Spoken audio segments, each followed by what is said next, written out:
Hello నమస్తే అందరికీ. నేను మీ Siripuram Srinivas alias Sinu65. First time మన ఛానల్ చూస్తున్నారు జర సబ్స్క్రైబ్ చేయరు, ఎర్ర కలర్లో ఉన్నది కదా అది కొట్టుర్రి. అట్టే పాతోళ్ళు ఒక లైక్ కొట్టుర్రి, థమ్స్ అప్. అండ్ కొత్తోళ్ళు మీకు నచ్చిన కాడ లైక్ కొట్టే ప్రయత్నం చేయరు. చాలా ఇంట్రెస్టింగ్గా, చాలా క్లారిటీగా, చాలా మంచిగా మనం ఎక్స్ప్లెయిన్ చేసుకుందాం. ఇక నుంచి మన దాంట్లో ఉండేది క్లారిటీ మాత్రమే. చలో ఫస్ట్ ప్రోమో గురించి మనం నిన్న నైటే డిస్కస్ చేసినాం. ఆ ప్రోమోకి సంబంధించిన రివ్యూ వీడియోకి దగ్గర 60,000 వ్యూస్ వచ్చినాయి. అది ఒకవేళ మీరు చూడకపోతే చూడుర్రి. దానిలో కొంచెం ఇంట్రెస్టింగ్గా అసలు ఏం జరగబోతుంది, దానివల్ల ఎవరికి డ్యామేజ్, ఎవరికి ప్లస్, ఎవరికి మైనస్ అంతా కూడా, అంటే సోనియా నిఖిల్ని నామినేట్ చేసి సోనియా ప్రేరణ నామినేట్ చేసిన దానిలో ఏం జరిగిందంతా కూడా ఎక్స్ప్లెయిన్ చేసిన. అండ్ సోనియా నామినేషన్స్ లైవ్లో దాదాపు 3 గంటల క్రితం స్టార్ట్ అయినాయి. ఓడుస్తలేవు, దంగుతలేవు, నాడుతూనే ఉన్నాయి.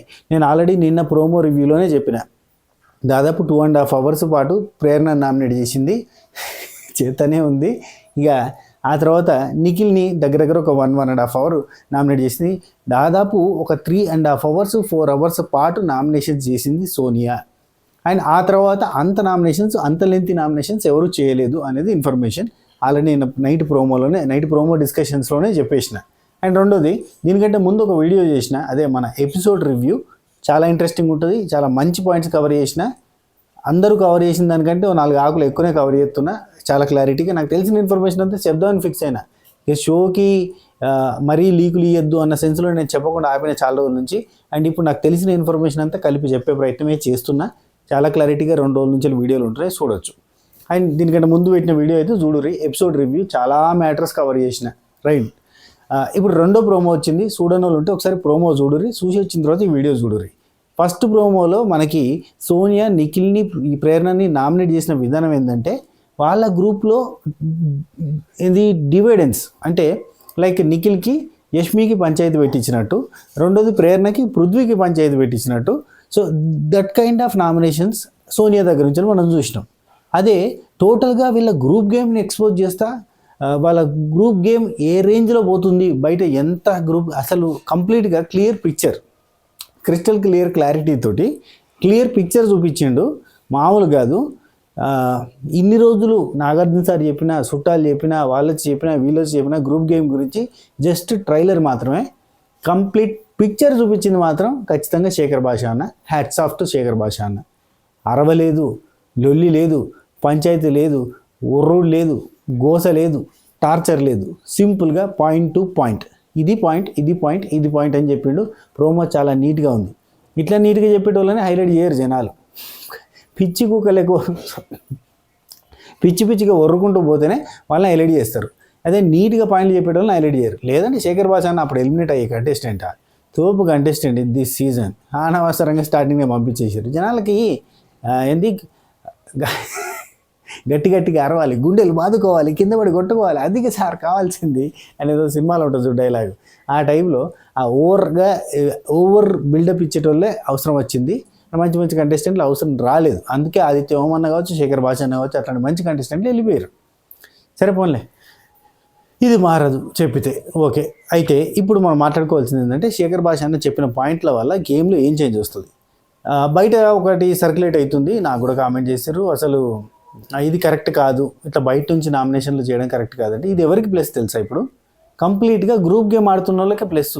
మీరు ఆడుతున్న గ్రూప్ గేమ్ ఇట్లా పోతుంది అని ఇప్పుడు చెప్తే, ఈ 4 వారాలలో వాళ్ళు ఏమైనా సెట్ చేసుకుంటే విన్నింగ్ కాలేని వాళ్ళు విన్నర్ అవ్వచ్చు, టాప్ 5లో రాలేని వాళ్ళు టాప్ 5 అవ్వచ్చు. ఆల్రెడీ అందరూ చెప్తున్న దాన్ని బట్టి వాళ్ళు మార్చుకోవడానికి ప్రయత్నాలు చేస్తున్న టైంలో ఇది ఫుల్ సిలబస్ అంతా చెప్పేసినట్టే. ఫుల్ సిలబస్ అంతా రివిజన్ మళ్ళీ రివిజన్ 4 సార్లు చేసేటట్టుంటుంది. వాడికి బుర్రలో ఘోరంగా ఎక్కుతుంది కదా. ఆ టైంలో వీళ్ళంతా చెప్పింది సబ్జెక్ట్ అయితే, వాళ్ళంతా చెప్పిన సబ్జెక్ట్ కూడా కాదు, ముందు మాట అయితే ఈయన మొత్తం సబ్జెక్ట్ చెప్పిపోయాడు క్లారిటీగా. మీరు ఆడుతున్న గ్రూప్ గేమ్ ఏంటి అని ఎక్స్ప్లెయిన్ చేసిండు. పాయింట్ టు పాయింట్ మనం మాట్లాడుకుందాం. దాంతోపాటు కొన్ని అప్డేట్స్ ఉన్నాయి, అవి కూడా మాట్లాడదాం. అండ్ మణికంఠకు సంబంధించిన కథ ఏంటి అంటే, మణికంఠ వచ్చి నామినేషన్ చేస్తున్నాడు. ఆయనది మ్యాక్సిమం నెక్స్ట్ ప్రోమోలో వేయచ్చు, లేదంటే రేపే. ఇక ఎందుకంటే సోనియా ఒక స్పెషల్ కైండ్ ఆఫ్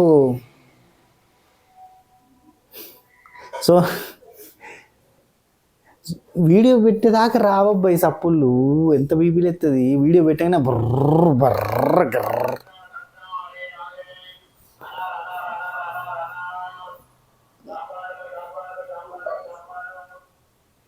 కౌంటరా. సంత్రా, అనారు, జాంపల్లట. సరే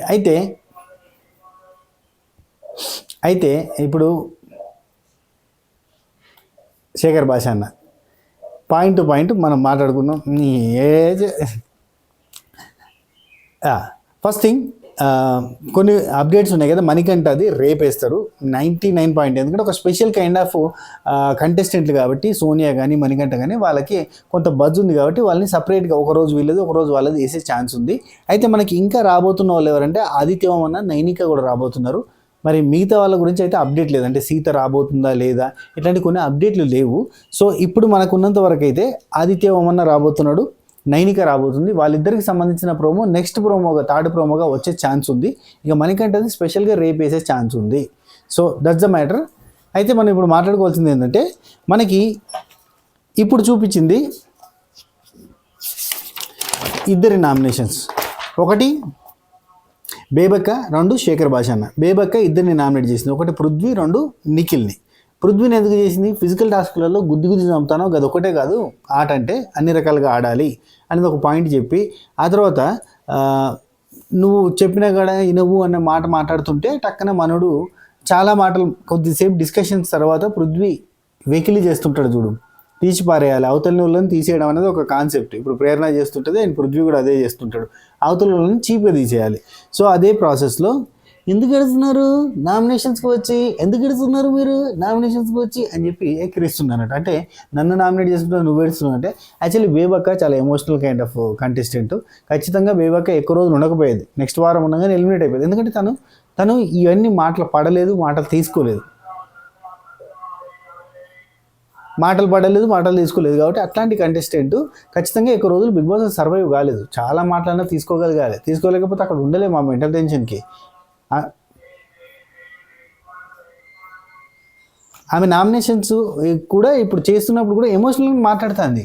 ఎందుకు ఏడుస్తున్నారు అని అంటే, నేను ఏడుస్తున్నాను ఒక్కరితోట అనిపి నేను ఇక్కడి నుంచి వెళ్ళిపోతాను అంటుంది, కానీ తెలియకుండానే ఆ మాటలలో ఆ ఎమోషన్ అనేది కనబడుతుంది. ఇంకోటి, నువ్వు స్ట్రాంగ్ ప్లేయర్ అయిన నిఖిల్తో పోటీ పడితే చూడాలని ఉందని, ఎందుకు అవన్నీ వాళ్ళ నుంచి ఎక్స్పెక్ట్ చేయడం, వాళ్ళు కొట్లాడుకోరు కదా, తెలుసు కదా. అయితే అట్లా కొట్లాడుకొని ఇయ్యడు. నిఖిల్ చాలా నైస్ గై. ఏంటంటే నిఖిల్ ఏం చేస్తాడంటే మెల్లగా వాడిని కంట్రోల్లోకి తెచ్చుకుంటాడు, అండర్ కంట్రోల్లో పెట్టుకోవడానికి ఉంచుకుంటాడు తప్ప అతన్ని ఆపోజిట్గా ఎవడైతే స్ట్రాంగ్ అనుకుంటారో, ఇప్పుడు సోనియా ఉందా స్ట్రాంగ్ కంటెస్టెంట్ అనే ఫీలింగ్ ఉండే, దెబ్బకి మడతపెట్టి పక్క పెట్టేసిండు కథం, ఆ కుర్చీని మడతపెట్టి పక్క పెట్టేసిండు కథం, ఏమైపోయింది లేదు, ఇప్పుడు వచ్చి కుర్చీలో కూర్చొని ముచ్చట పెడతాను, ఆ టైప్లో చేస్తాడు అన్నట్టు. నిఖిల్ ఎప్పుడైనా స్ట్రాంగ్ కంటెస్టెంట్ అనిపిస్తే పోరాటం చేయాలనుకోడు, సంకలో పెట్టుకుందాం అనుకుంటాడు, లైక్ తన సైడ్కి తిప్పుకోవాలని చూస్తాడు, ఫ్రెండ్షిప్ చేస్తాడు. అప్పుడు ఏంటంటే స్ట్రాంగ్ కంటెస్టెంట్ ఫ్రెండ్ లెక్క ఉండేసరికి అలా నార్మల్గా కనబడతారు అన్నట్టు మిగతా వాళ్ళంతా. మెయిన్గా ఇప్పుడు పురాణాలు ఇతిహాసాల గురించి ఎందుకు ఎగ్జాంపుల్ చెప్పడం, కానీ ఒక పవర్ఫుల్ పర్సన్ పవర్ఫుల్గానే కనబడాలంటే మిగతా అతనికంటే పవర్ఫుల్ పర్సన్స్ అంతా అతని వెనకాల ఉండాలి. సో అతని వెనకాల ఉన్నప్పుడు ఇతనే పవర్ఫుల్గా కనబడతాడు, వాళ్ళంతా కాదు, వాళ్ళంతా ఇతని వెనకాల ఉన్నారు కదా, ఇతను మాట వింటారు కదా, ఇతని మాట వినేటట్టుగా చేసుకుంటాడు. పృథ్వీ ఇతని మాట వినేటట్టుగా, సోనియా ఇతని మాట వినేటట్టుగా చేసుకొని చాలా రోజులు సర్వైవ్ అవుతూ వచ్చిండు. సో అది నిఖిల్ యొక్క స్ట్రాటజీ. నిఖిల్ ఎప్పుడు ఏం చేస్తాడంటే ఎవరైతే అతనికి ఆపోజిట్గా నిలబడతారో మిగతా వాళ్ళందరినీ విడిచిపెట్టి వాళ్ళతో దోస్తానే చేస్తాడు. బస్ ఒక్క గౌతమ్ తోటి మాత్రం అది చేయలేకపోయిండు, అక్కడ గౌతమ్ ఎలివేట్ అయ్యాడు. అందుకే వాళ్ళ అమ్మ వచ్చి గౌతమ్ గురించి పట్టించుకోకు, గౌతమ్ అసలేమనకు, గౌతమ్ని నామినేట్ చేయకని చెప్పింది. వాళ్ళ అమ్మకి ఉన్న నాలెడ్జే ఈయనకున్న నాలెడ్జ్, అర్థం చేసుకోవాలి. సరే, చాలా ఇంట్రెస్టింగ్ అండ్ ఇంపార్టెంట్ విషయాలు చెప్తాను, ఇవన్నీ అర్థం చేసుకొని దాన్ని బట్టే ఓటింగ్లు చేసుకోవడం కానీ ఓటింగ్లు మార్చుకోవడం కానీ అసలు గేమ్ ఎట్లా పోతుంది కానీ ఒకసారి అనలైజ్ చేసుకోరు మీకు మీరు. అంటే నాకున్న ఫీలింగే మీకు ఉండొచ్చు ఉండకపోవచ్చు చెప్పలేము, నేనున్నది మీ మీద రుద్దే ఉద్దేశం లేదు, కానీ మీరు కూడా నేను చెప్పిన దాన్ని డైరెక్ట్గా నమ్మకుండా ఆత్మ ఆలోచన అంటే మళ్ళీ మీరు స్వయంగా ఒకసారి థింక్ చేసుకోరు. పెద్ద పెద్ద మాటలు చెప్పినట్టు ఉంది లేదు తెలుగులో, అన్నీ ఉంటాయి, డీప్ థింక్ చేసుకోరు. నెక్స్ట్ అయితే ఇక్కడ మీరు నిఖిల్తో పోరాటం చేస్తే, నిఖిల్తో ఫైట్ చేస్తే చూడాలని ఉంది అని అంటే, ఈ సారు ఏ వీరుడు పోరాడు లేదా నీతో, యాడికి వెళ్ళా కన్నడ తెలుగు డబ్బింగ్ సినిమా చూసినట్టు. సరే, నెక్స్ట్ శేఖర్ భాష అన్న నామినేషన్, సారీ బేబక్కది ఇంకో నామినేషన్ ఏంటంటే నిఖిల్ని నామినేట్ చేసింది. ఇది చాలా చాలా ఇంపార్టెంట్, అసలు చూడడానికి చాలా సింపుల్ లెక్క కనబడుతుంది. బేబక్క ఎలిమినేట్ కావడానికి కారణం నిఖిల్ ఏం చెప్తే అది ఫాలో అయిన బేబక్కని సోనియా నామినేట్ చేసినప్పుడు, సోనియా టార్గెట్ చేసి ఆ పాయింట్లు మాట్లాడుతున్నప్పుడు నిఖిల్ కనీసం బేబక్కకి సపోర్ట్ చేయలేదు, కనీసం ఈవెన్ సోనియాకి సపోర్ట్ చేసిండే తప్ప ముందు మాట్లాడినట్టే మాట్లాడి వెనక పోయి, ఇప్పుడు బేబక్కతో మనకు యూజ్ లేదు కాబట్టి సోనియాతోటి ఎక్కువ ఫ్రెండ్లీగా ఉండేది. ఎందుకంటే సోనియా టార్గెట్ చేసింది, నువ్వు గ్రూప్ గేమ్ ఆడుతున్నావు, కన్నడ వాళ్ళంతా ఒక గ్రూప్గా తయారవుతున్నారు, సీరియల్ వాళ్ళంతా ఒక గ్రూప్గా తయారవుతున్నారు, ఇదంతా గ్రూప్ గేమ్ అని ఫస్ట్ పసిగట్టిన పర్సన్ సోనియా. ఆ సోనియా ఎక్కడ మనకు నెగిటివ్ అవుతుందో, సోనియాని ఆపోజిట్గా మార్చుకోకుండా సోనియాకి పాజిటివ్గా ఉండాలంటే సోనియా శత్రువుగా భావిస్తున్న సోనియా ఏ పాయింట్ సిల్లీగా పెట్టా కానీ తనకు సపోర్ట్ చేయడానికి చూసిండు.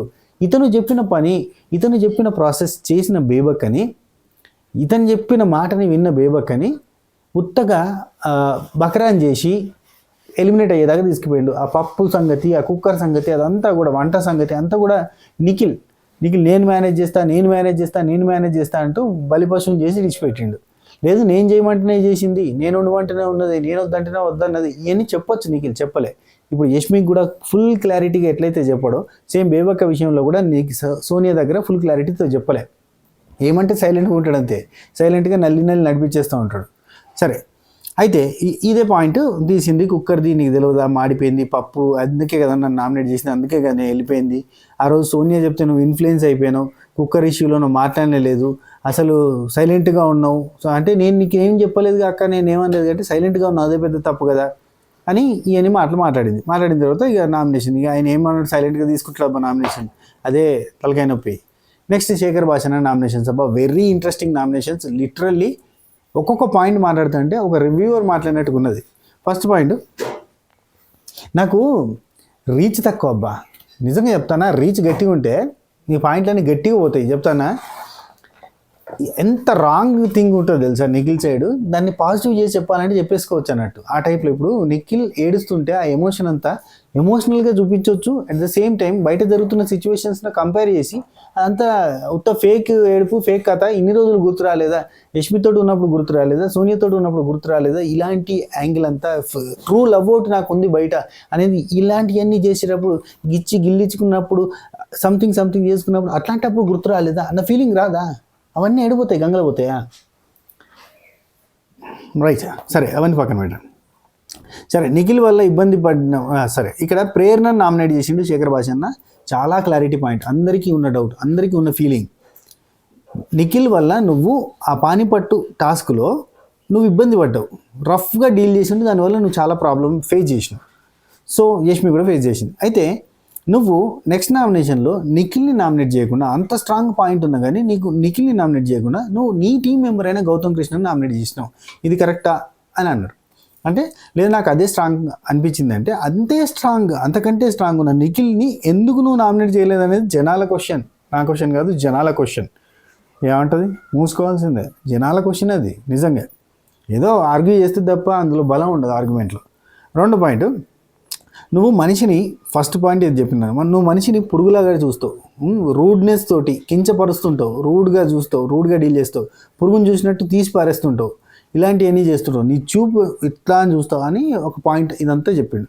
ఎస్, ఈ మధ్య కాలంలో చాలా రూడ్గా బిహేవ్ చేస్తుంది, చాలా చీప్గా తీసేస్తుంది మనుషుల్ని. నెక్స్ట్, మీరు ముగ్గురు కలిసి గ్రూప్ గేమ్ ఆడుతున్నారని జనాల్లోకి వెళ్ళిపోయింది క్లారిటీగా. అవినాష్ నీకు ఇక్కడ యష్మి గురించి చెప్తాను, యష్మితో చెప్పేటప్పుడు మీరు ముగ్గురు కలిసి గ్రూప్ గేమ్ ఆడుతున్నారని జనాల్లోకి వెళ్ళిపోయింది. ఎవరు ముగ్గురు, యష్మి, పృథ్వీ అండ్ నిఖిల్ అండ్ ఈ ప్రేరణ కూడా కలుస్తుంది, అందులో నలుగురు యాక్చువల్లీ. అవినాష్ నిఖిల్ని నామినేట్ చేసి రోహిణిని సేవ్ చేసిండు. అప్పుడు నిఖిల్ కూడా లైట్ తీసుకున్నాడు, కానీ నీకెందుకు పెయిన్ అనిపించింది? అంతే కదా, ఎందుకు అనిపించింది అంటే అప్పుడు చాలాసార్లు నిఖిల్ని బాగా మోటివేట్ చేసింది అండ్ అవినాష్కి యాంటీగా తయారవడానికి తయారు చేసింది. ఇలా ముగ్గురు ఒకటి అని చెప్పి బాగా ఫిక్స్ అయింది. విష్ణుప్రియ కావచ్చు, యష్మి కావచ్చు, వీళ్ళంతా కూడా ఒక టీమ్గా మారడానికి ఇదన్నిటికీ కారణం ఏంటంటే ఆ టైంలో యష్మి బాగా సీరియస్గా తీసుకుని అందరికీ స్ప్రెడ్ చేసింది అండ్ విష్ణుప్రియ కూడా చాలా తీసుకుంది. హరితేజ గారు ఉండి ఇటు వచ్చి వీళ్ళకి సపోర్ట్ చేసింది. ఇట్లా అంత ఉన్నారులే కొంతమంది. రెండోది, నిఖిల్ని అక్కడ ఇట్లా పీకుతుంటే, పానిపట్టు దగ్గర అన్ని పీకుతుంటే డైరెక్ట్గా నువ్వు వాళ్ళు బీకర్ అక్కడ బీకర్ అని చెప్తున్నావు. It's a group game. Friend అయిన ప్రేరణ నామినేట్ చేస్తా అని చెప్పి చేసినావా? ఎందుకు పృథ్వీని నామినేట్ చేసిందా? పృథ్వీని నామినేట్ చేసిందా? విష్ణుప్రియని చేస్తే పృథ్వీని కూడా చేయాల్సి వస్తుంది అన్న పాయింట్కి పోయి విష్ణుప్రియని చేసినా కానీ పృథ్వీని చేయలేదు. మీరు గుర్తుందా, ఒరే ఆమెను చేస్తే నిన్ను కూడా చేయాల్సి వస్తుందిరా, ఇద్దరిది తప్పు ఉంది కదా అన్న సెన్స్లో చెప్పి మళ్ళీ అక్కడ పోయినాక చేయలే, టక్కన మార్చేసింది. వాళ్ళు చేసుకుంటలేరు, వాళ్ళు చేసుకున్నా కానీ ఫేక్ రీజన్స్ తోటి, టుమ్రీ రీజన్స్ తోటి, ఏదో సిల్లీ రీజన్స్ తోటి చేసే ప్రయత్నం చేస్తారు. చాలా తెలివిగా, అంటే ఆల్రెడీ ఒక నామినేషన్ పడితే రెండో నామినేషన్ కింద మాత్రం చేయడానికి ఇష్టపడట్లేదు, చాలా తెలివిగా ముందరికి పోతారు. కానీ అది క్లారిటీగా కనిపెట్టలేకపోతారు జనాలు, కనిపెట్టినా ఏం చేయలేరు కాబట్టి. అండ్ మనకి ప్రోమో ఓపెనింగే యష్మి వర్సెస్ నిఖిల్ ఒకటి చూపించారు. నీకు ఎట్లా పోర్ట్రే చేస్తే ఎట్లయితుందో తెలుసు, నువ్వు ఎట్లా అసలు అంటే నేను నీకు కన్వే చేసిన అంటే నేను నాకు కన్వే చేయలేదు, ఏదో నీ మీద పడి చస్తున్నట్టు పోర్ట్రే అయింది అక్కడ. ఇక్కడ నేను ఒక పాయింట్ చెప్తా, నిఖిల్ సైడ్నే మాట్లాడతా. యష్మికి నిఖిల్ చెప్పలేదా, ఎక్స్పెక్టేషన్స్ పెట్టుకోవద్దని చెప్పలేదా, అవసరం లేదు ఇదంతా వేస్ట్ అని చెప్పలేదా, బయట నాకు ఉందని చెప్పలేదా? కానీ ఉరి నేను అనేది ఏంట్రా, నేను నిన్ను ఏమైనా ఇబ్బంది పెడుతున్నానా? కాదు, నేను అలా కాదురా నేను చెప్పేది, నేను నిన్ను ఏమంటున్నా నేను నిన్ను ఏమనట్లేదు కదా, నేను జస్ట్ నువ్వు అంటే డ్రీమ్లో వచ్చావని చెప్తున్నా అంతే అనుకుంటే మళ్ళీ ఎంబడి తిరిగిందా లేదా? ఏమి చెప్పినా ఆ మాటలు పెద్ద పట్టించుకోలేదు. అతను ఆసామి ఏమైనా మంచివాడా అంటే ఆసామి కూడా మెల్లగా కొంచెం ఏం చేస్తారంటే మోటివేట్ చేస్తూ ఉంటారు అన్నట్టు, అంటే కవ్వింపు చర్యలు చేస్తూ ఉంటాడు. చేసి ఆమె మామూలుగానే ఎంబడిపడి తిరుగుతుంది. ఇప్పుడు సడన్గా కొత్తగా బాధపడుతున్న ఇప్పుడు ఒక మాట అన్నది ఆమె, గుర్తుందా, నేను బ్యాడ్ అయినా పర్లేదు, నా గురించి నెగిటివ్ అనుకున్నా పర్లేదు అనే పాయింట్ చెప్పి నాకు నిఖిల్ని ఇష్టపడుతున్నా అని చెప్పింది. గుర్తుందా మీకు? ఓ రోజు చాలా సీరియస్గా చెప్తుంది, నేను బ్యాడ్ అయినా పర్లేదు బయట, నేను ఇంటికి వెళ్ళిన తర్వాత మాత్రం నీకు చెప్తా, నాకు అంతే అని చెప్పి చాలా స్ట్రాంగ్గా చెప్పింది. అప్పుడు బ్యాడ్ అయినా పర్లేదు అన్న మనిషి ఇప్పుడు మళ్ళీ బ్యాడ్ అయితే అని ఎందుకు వచ్చింది? అప్పుడు ఎంబడి పడ్డప్పుడు బ్యాడ్ అనిపించలేదా? వేరేటోళ్ళు టీ షర్ట్లు వేసుకుని ఉడికిచ్చినప్పుడు బ్యాడ్ అనిపించలేదా? గౌతమ్ కృష్ణతో అన్నం తినిపించుకుని అతను ఉడికిచ్చినప్పుడు బ్యాడ్ అనిపించలేదా? డ్యాన్సులు చేసినప్పుడు బ్యాడ్ అనిపించలేదా? 6 గంటలు కాగానే మందు తాగుతున్నప్పుడు బ్యాడ్ అనిపించలేదా? బ్యాడ్ అయిపోతా అనిపించలేదా? మనం చేసేటివన్నీ నేనంటే చెప్పేటివన్నీ వదిలే, దూరేటివన్నీ సంథింగ్ అన్నట్టు డీజే టీవీలో డైలాగ్ లెక్క. ఈ మనిషి బ్యాడ్ అవుతుందని తెలియదా? ఇన్ని రోజులు ఇవన్నీ చేసింది. ఆ మనిషికి ఆల్రెడీ బయట ఒక అమ్మాయి ఉందని చెప్పి తెలియదా? చెప్పు ఒక మాట, అతను నోటితోటి చెప్తేనే ఇవకు అర్థమవుతుందా? అతను నోటితోటి చెప్పినప్పుడు ఏమో అట్లా కాదురా, నా గురించి తెలుసు కదా నీకు, నేను బయట ఎట్లా ఉంటానో, నేను చిల్ గర్ల్ తెలుసు కదా నా గురించి అంటే, లేదు నువ్వు అనవసరంగా బాధపడతావు, ఎక్స్పెక్టేషన్స్ పెంచుకోకు అని చెప్పి నిఖిల్ చెప్తే ఏమన్నది, నా గురించి తెలుసు కదా, నేను ఎట్లాంటి అమ్మాయినో తెలుసు కదా, నేను ఎందుకు అంత ఫీల్ అవుతాను, నాకు అట్లా కాదు కదా, నాకు ఫ్రెండ్స్ లేరా, వాళ్ళు లేరా, వీళ్ళు లేరా, నాకు నీకంటే మంచి వాళ్ళు దొరకరా, ఏమీ మాట్లాడలేదా? ఆ తర్వాత ఒకసారి ప్రేరణతోటే ఎవరితోటో నేను బ్యాడ్ అయినా పర్లేదు, నేను అంతే, అతనంటే నాకు ఇష్టము అని చెప్పి మాట్లాడింది కదా. గుర్తుందా మీకు ఇవన్నీ? ఆ క్లిప్పింగ్స్ బయటకు వస్తాయి చూడరు. ఇప్పుడు నిఖిల్ పిఆర్ టీం ఏమైనా తక్కువ ఉందా? బొచ్చడంత పిఆర్ ఉంది. ఈవెన్ విష్ణుప్రియకి పోస్ట్ పెట్టినా ఆయనే ఉంటాయి ట్యాగులు. సో ఖచ్చితంగా నిఖిల్ పిఆర్ ఊకోదు. కంప్లీట్ యష్మికి సంబంధించిన, అంటే అప్పటిదాకా యష్మికి సపోర్ట్గానే ఉంటుంది, కానీ if in case Yashmi back fire అయితే నిఖిల్ పిఆర్ ఊకోదు. నిఖిల్ పిఆర్ ఆ క్లిప్స్ అన్నీ తీస్తుంది. నేను బ్యాడ్ అయినా పర్లేదు, నాకు వాడు కావాలి అన్నట్టుగా మాట్లాడిన క్లిప్పులు. కానీ అతను చెప్పినప్పుడు ఈమె ఊగొట్టి లేదు నాకు అట్లా కాదు, నాకు బయట నేను ఎందుకు హట్ అవుతా, నాకేం అవసరం లేదు, ఇట్లాంటి మాట్లాడినే కదా అన్నీ బయటకు వస్తాయి. అన్నీ బయటకు వచ్చి ఈమెకే బదనం అవుతుంది తప్ప ఇంకేం లేదు. అండ్ ఇంకోటి చెప్తున్నా, నిఖిల్కి ఈ పాయింట్లో ప్లస్ ఎంత అయితే జరుగుతుందో మైనస్ అంత జరుగుతుంది. 50-50% జరుగుతుంది. దీనివల్ల నిఖిల్ ఓటింగు స్ట్రాంగ్ అవుతుంది, యష్మి ఓటింగు కొంత స్ట్రాంగ్ అవుతుంది. అది జరగబోతున్న ప్రక్రియ. ఇడిదిప్పి సోనియా వచ్చి, సోనియా వల్ల జరిగిన డ్యామేజ్ కంటే పాజిటివ్ ఎక్కువ. సోనియా వల్ల నిఖిల్కి కానీ యష్మికి కానీ ఇద్దరికి పాజిటివ్. అండ్ ఈ టోటల్ ప్రాసెస్ ఈ ఓజీ వాళ్ళకి ఏమైనా ప్రాబ్లం అంటే బంగారం. ఓజీ వాళ్ళని లేపడానికి, లైమ్ లైట్లోకి తీసుకురావడానికి పెట్టిన ప్రాసెస్ అంతా. లిటరల్లీ వాళ్ళకి ఏ బ్యాడ్ ఉండదు. బయట నుంచి వచ్చి నామినేట్ చేసినంత మాత్రాన వీళ్ళకి ఏం బ్యాడ్ జరగదు. వీళ్ళ గేమే ఎక్స్పోజ్ అవుతుంది పూర్తిగా. ఇప్పుడు క్లారిటీగా వీళ్ళు తెలుసుకొని ఇప్పుడు మార్చుకున్నా కానీ వీళ్ళు టాప్ 5లలో ఉండడానికి అవకాశం ఇచ్చినట్టే. బిగ్ బాస్ టీం ఘోరంగా ప్లస్ చేసినట్టు, మైనస్ చేసినట్టు కాదు.